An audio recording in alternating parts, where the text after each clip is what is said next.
আপনি বাংলাদেশি হিসাবে আপনি কোন দেশকে সাপোর্ট করতে চান? আমেরিকা, ইসরায়েল এবং ইরান? না, মুসলমান রাষ্ট্র ইরান। ইরান, আমি ইরানকে সবসময় ভালোবাসি।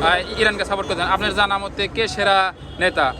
আমেরিকার ডোনাল্ড ট্রাম্প, ইসরায়েলের যিনি প্রেসিডেন্ট আপনার নেতানিয়াহু, অপরদিকে আছে আপনার সর্বোচ্চ ধর্মীয় নেতা আয়াতুল্লাহ খামেনি। এই তিনজনের ভিতরে আপনি কে সেরা নেতা? আমার কাছে সবচেয়ে ইসলামের ভালো নেতা হচ্ছে খামেনি। ইরানের যিনি আছেন আয়াতুল্লাহ খামেনি। ধন্যবাদ আপনাকে। চাচা, আপনি বাংলাদেশের নাগরিক হিসেবে আপনি কোন দেশকে সাপোর্ট করতে চান? ইরান। ইরানে সাপোর্ট করতে চান। সাপোর্ট করি। জনগণ হিসাবে আপনি কাকে সাপোর্ট করছেন? আমেরিকা, ইরান এবং ইসরায়েল, তিন দেশের ভিতরে আপনি কাকে সাপোর্ট করছেন? ইরানে সাপোর্ট করতে চান। বাংলাদেশের নাগরিক হিসেবে কোন দেশকে বর্তমান সাপোর্ট করতে চান? Iran Iran Iran Iran. আপনার জানা মতে কে সবচেয়ে সেরা লিডার? ইরানের আয়াতুল্লাহ খামেনি, অপরদিকে আছে হলো ডোনাল্ড ট্রাম্প আমেরিকার। কে সেরা নেতা? ইরানের আয়াতুল্লাহ খামেনি সর্বোচ্চ। Ayatollah Khamenei. ইরানের আয়াতুল্লাহ খামেনি আপনি বলছেন সর্বোচ্চ ধর্মীয় নেতা। ধন্যবাদ আপনাকে।